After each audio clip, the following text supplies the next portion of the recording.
नमस्कार, मैं रीनू यादव आप सभी दर्शकों का अन्नदाता कार्यक्रम में स्वागत करती हूं। किसान का जीवन बहुत मुश्किल होता है। वह अपने खेतों में लंबे समय तक काम करता है। उसका ध्यान सदैव फसल में ही लगा रहता है। वे अपनी कड़ी मेहनत की ताकत पर अपना जीवन व्यतीत करता है। ऐसे ही किसानों की प्रगति के लिए हम खेती बाड़ी से जुड़ी बहुत सी नई लाभकारी जानकारियां हर रोज सुबह लेकर आते हैं। तो चलिए कार्यक्रम शुरू करने से पहले देखते हैं क्या है आज के अन्नदाता में। हमारे प्रदेश में ज्यादातर किसान दाना उत्पादन के लिए मक्का की खेती करते हैं, लेकिन आज हम आपको मिलवाने जा रहे हैं ग्राम देवलखेड़ी जिला भोपाल के प्रगतिशील किसान राजा कुशवाहा से, जिन्होंने हरे भुट्टे वाली मक्का की खेती करके अच्छा लाभ कमाया। तो आइए सबसे पहले जानते हैं इनके आय व्यय के बारे में खुद इन्हीं से। एक छोटा सा किसान हूँ जो कि मैंने मक्का लगाई है। अभी मक्का तो मैंने ज़्यादा जगह में लगाई, लेकिन मैं आपको 1 एकड़ का बताता हूँ जो मेरा अनुभव है, जो अपन ने जो खर्च किया है, जो खर्च होता है, अपन उसके विषय में चर्चा करते हैं। तो जो 1 एकड़ की जो हकाई का खर्च आता है, जो 1 बार 2 बार हकरना होता है गेहूं के बाद में, फिर इसके बाद में फिर उसमें कून निकलाई होती है। कून निकालने के बाद फिर पार बनवाई होती है और जो 1 एकड़ में जो बीज डाला जाता है, इसके बाद में अपन जोड़ते हैं बिजली पानी का खर्चा। कचरा मार जब दवाई डालते हैं अपन, उसमें इल्ली लगती है, तो इल्ली की मार जो दवाई होती है और उसका तोड़ाई का जो होता है वो भी, जो उसका लाना ले जाना, जो डीजल 1000 रुपये का उसका जोड़ लो, तो ये मोटा मोटा जो अपन ने खर्च जोड़ा है 9 से 10 हज़ार रुपये करीब, ये अपन ने इसका खर्च ये जोड़ा है। जो कि मक्का अपनी 1 से 2 दिन टूटती है 1 एकड़ में, तो उसका जो वो निकलता है बोरे 65-70 बोरे एक दिन में हम तोड़ते हैं, तो 130-140 बोरे करीब निकलता है। उसमें ऊपर नीचे भी हो जाता है, क्योंकि अब 1 एकड़ में तो लगाते नहीं है, लगाते तो ज़्यादा में है, लेकिन 1 एकड़ का मैं आपको बता रहा हूँ 130-140 बोरे निकलती है। हमें एक बोरे की कीमत करीब 300 रुपये करीब पड़ जाती है, 250, 300, 350 के आसपास, लेकिन 300 लगभग जैसा बाजार भाव हो। बाजार भाव तेज भी होता है, बाजार भाव कम भी होता है, तो इसमें अपना जो मुनाफा है वो 39-40 हज़ार रुपये के आसपास आता है। इसमें जो कि अपन देखते हैं, इसमें अपन 40 हज़ार रुपये में 10 हज़ार रुपये माइनस करते हैं, तो 30,000-29 हज़ार रुपये अपना 1 एकड़ का मुनाफा बन जाता है। इस विषय में मैंने है ना कृषि संबंधित अधिकारी से मैंने मदद ली है, और जो भी होता है अपन उनको कॉल लगा के पूछते हैं, वो अपनी मदद करते हैं। किसान भाइयों, अभी आपने इस किसान के आय व्यय के बारे में जानकारी हासिल की।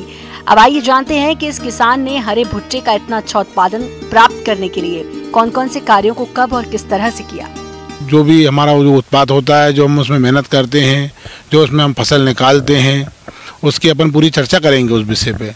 1 एकड़ में जो लगभग जो जुताई होती है वो 2 जुताई होती हैं।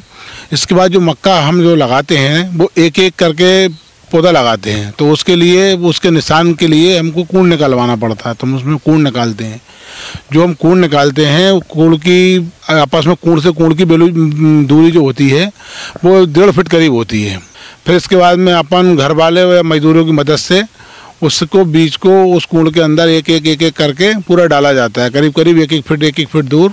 फिर उसके पूरे खेत में हमें पाल बनानी पड़ती है, पूरी तैयारी करनी पड़ती है। तैयारी करने के बाद में फिर उसमें पानी लगाया जाता है, जो कि पानी जो हम लगाते हैं तो मक्का करीब करीब 5 से 7 दिन के अंदर वो उग आती है। उगने के बाद में फिर उसमें एक पानी और करते हैं। पानी करने के तुरंत बाद ही जो खरपतवार दवाई वो हम डालते हैं, उस दवाई को हम डालते हैं, तो फुल नमी में डलती है वो दवाई। 10 से 12 दिन बाद पूरा कचरा सूख जाता है। इसके बाद में फिर हम 1 बोरी DAP 1 बोरी यूरिया दोनों खाद का मिक्स करते हैं, और मिक्स करके पेड़ों पे उसे डाला जाता है। तो फिर कंडीशन बन जाती है पानी की। फिर पानी फिर लगाते हैं उसमें 4 से 5 पानी हो जाते हैं।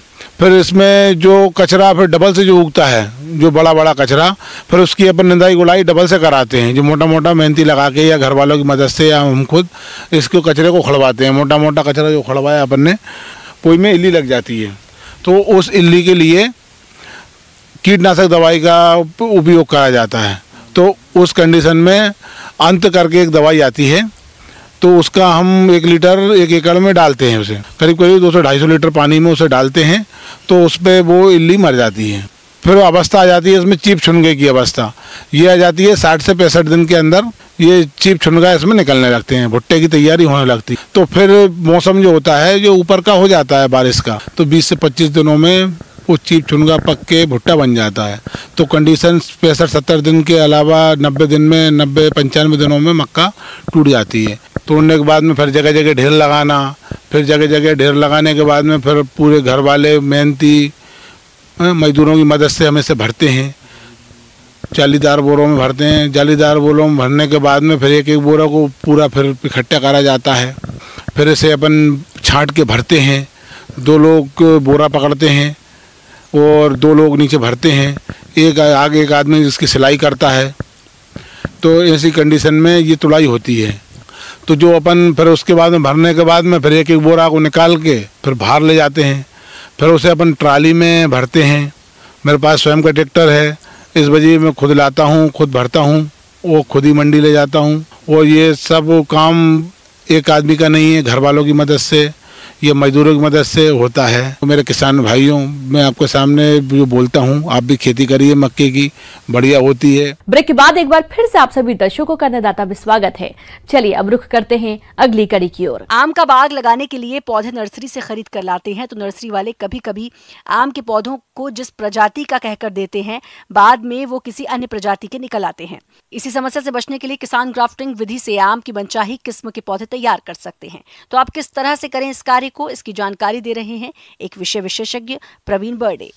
आज आपको आम में की जाने वाली पौध प्रवर्धन की विधियों के बारे में चर्चा करना चाहूँगा। किसान भाइयों, अभी सितंबर का महीना चल रहा है तथा इस समय आप आम में जो ग्राफ्टिंग जिसे कलम बंधन का कहा जाता है, यह कर सकते हैं। इसमें आम में कुछ अच्छी किस्में हैं जिसमें आप इसका प्रवर्धन कर सकते हैं, जैसे आम्रपाली है, मल्लिका है, अर्का अरुणा है, केसर है, दशहरी है, लंगड़ा है, मल्लिका है। ये वैरायटियाँ काफ़ी अच्छी होती है आम में। इसमें प्रवर्धन आप आसानी से कर सकते हैं। किसान भाई, इसमें करने की कई विधियाँ हैं, जैसे कि विनियर ग्राफ्टिंग है। इसमें जो आपको देसी पौधा आपको तैयार करना है रूट स्टॉक के रूप में, तो इसमें आप जो गुठलियाँ है देसी आम की, इसको आप पॉलीथीन में लगा दे। जब ये पेंसिल की मोटाई का 1 साल के लगभग में हो जाता है, तो इसमें आप विनियर ग्राफ्टिंग, जिसमें क्या करते हैं कि जो मूल ग्रंथ तैयार होता है पौधा देसी गुठली द्वारा, उसमें सीधा कट करीब 1 से 1.5 फीट के ऊंचाई पे कट लगा देते हैं सीधा। आम के नए पौधे तैयार करने के लिए कौन कौन सी जरूरी चीजों की आवश्यकता होती है, आइए जानते हैं। पौधे में चीरा लगाने के लिए एक छोटी चाकू स्केटी है। कलमों को बांधने के लिए पॉलीथीन की आवश्यकता होती है। ग्राफ्टिंग में 2 तरह के पौधे होते हैं। पहला पौधा होता है मूल वृंत, यानी वो पौधे जो कि आप बीज के द्वारा तैयार करते हैं। दूसरा है सांकुर डाली। सांकुर डाली पौधे की उस कलम या शाखा को कहते हैं जिसको दूसरे वृक्ष या पौधे से काट कर लाते हैं, या आप जिस किस्म का पौधा तैयार करना चाहते हैं। इस विधि से पौधे तैयार करने के लिए सबसे पहले मूल वृंत को चुन लेते हैं। फिर मात्र पौधे से ऐसी शाखा को चुनते हैं जो कि 6 से 7 माह पुरानी पेंसिल के आकार की हो। इसको संकुर डाली कहते हैं। इस शाखा की कलम लगाने के 8 से 10 दिन पहले पत्तियां तोड़ देते हैं। संकुर डाली के निचले हिस्से पर 3 सेंटीमीटर लंबा तिरछा कटाव करके छिलका उतार देते हैं। इसके बाद फिर मूल वृंत को भी इसी तरह से काट देते हैं। फिर दोनों को मिलाकर पॉलीथीन के पट्टे से बांध देते हैं। करीब 1.5 माह बाद दोनों डाली जुड़ जाती है। अब मूल वृंत को जोड़ के ठीक ऊपर काट देते हैं। ऐसे पेड़ बाग में 1 साल बाद लगने लायक हो जाते हैं।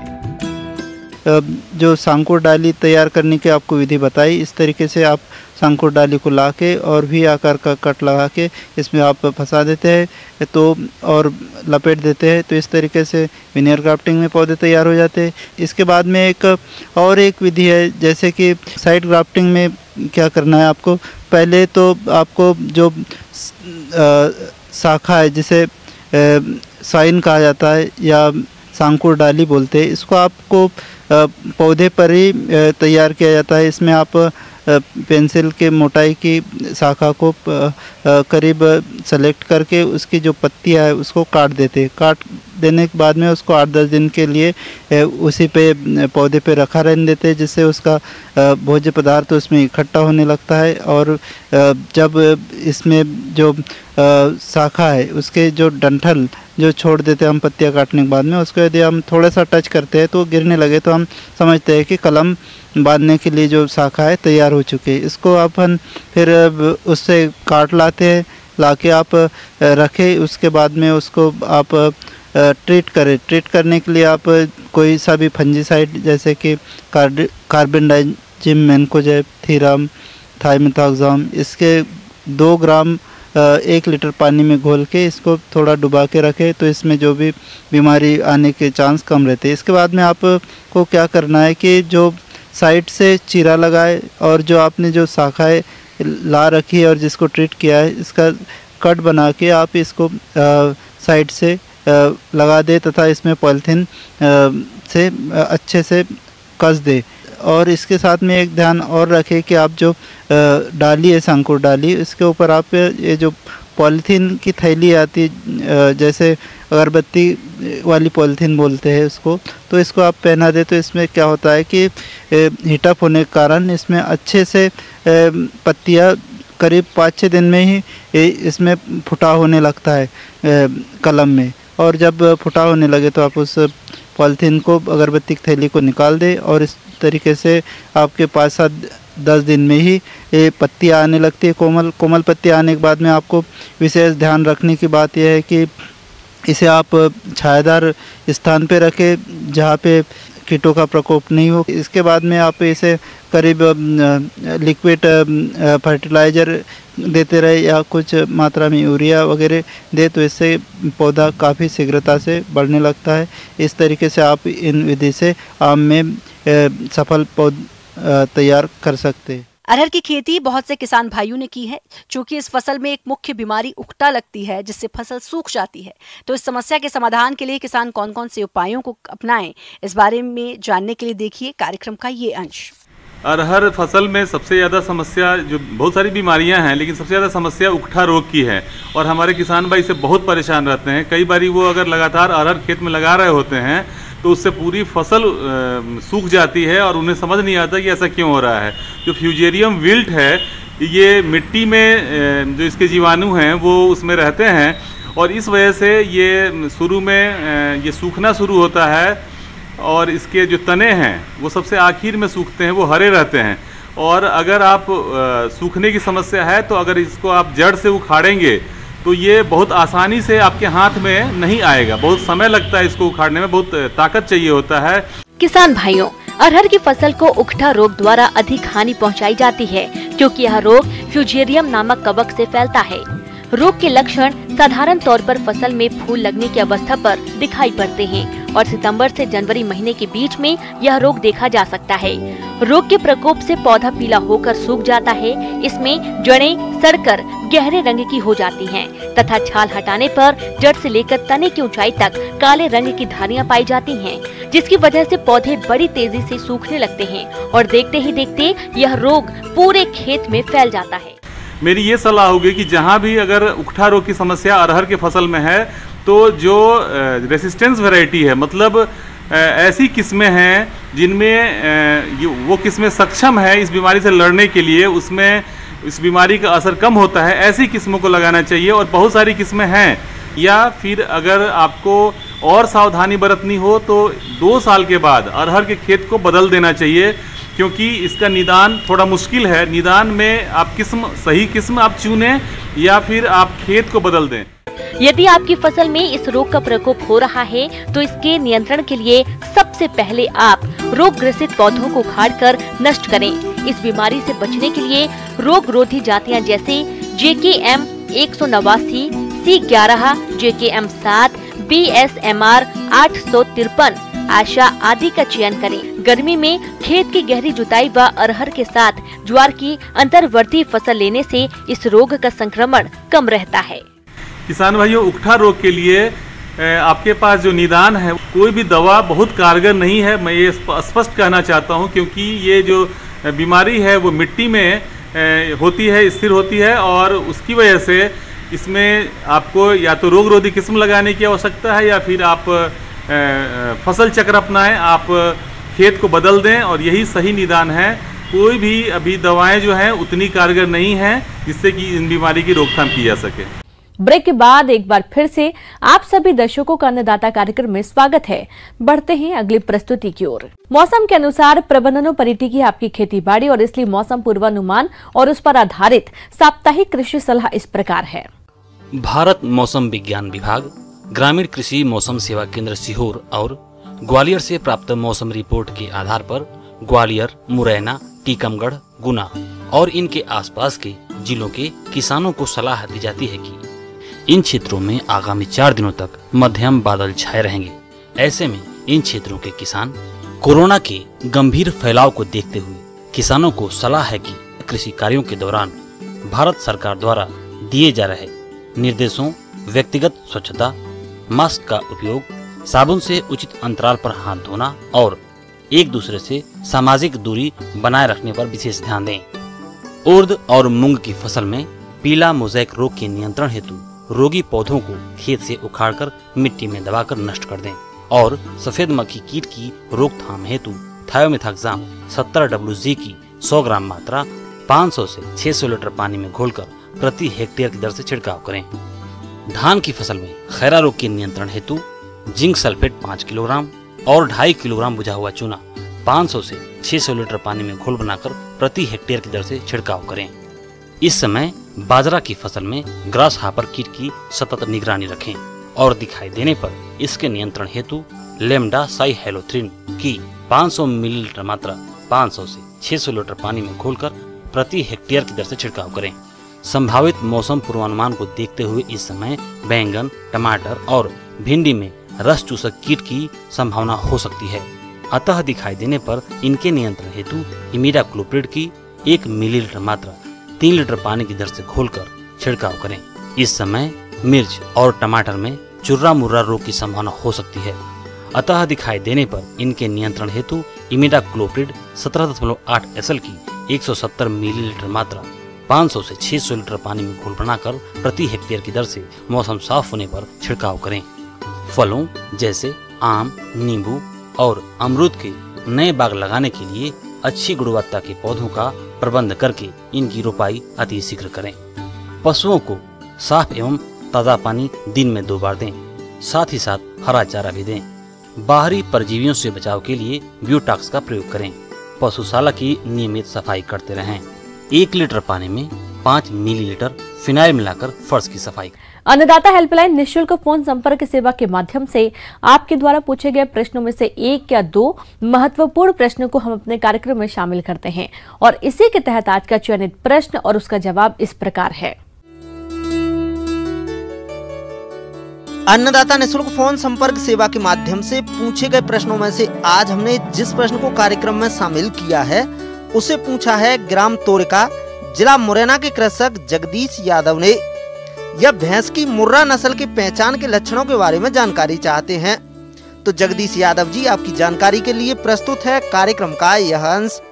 भारत में भैंस पालन एक फायदेमंद व्यवसाय है। यह व्यवसाय न केवल भारत में दूध आपूर्ति करता है बल्कि इसमें रोजगार की काफी संभावना है।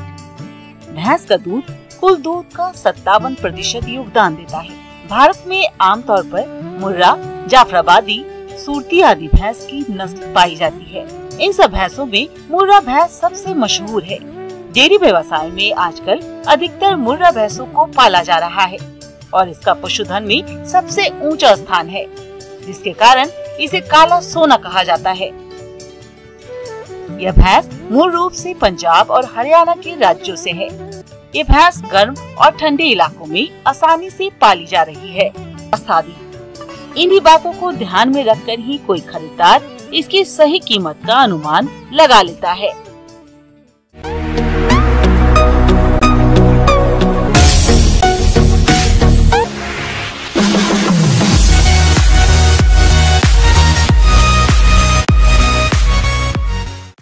आइए अब एक नजर डालते हैं राज्य के कुछ चुनी हुई मंडियों के प्रमुख फसलों के बाजार भाव पर।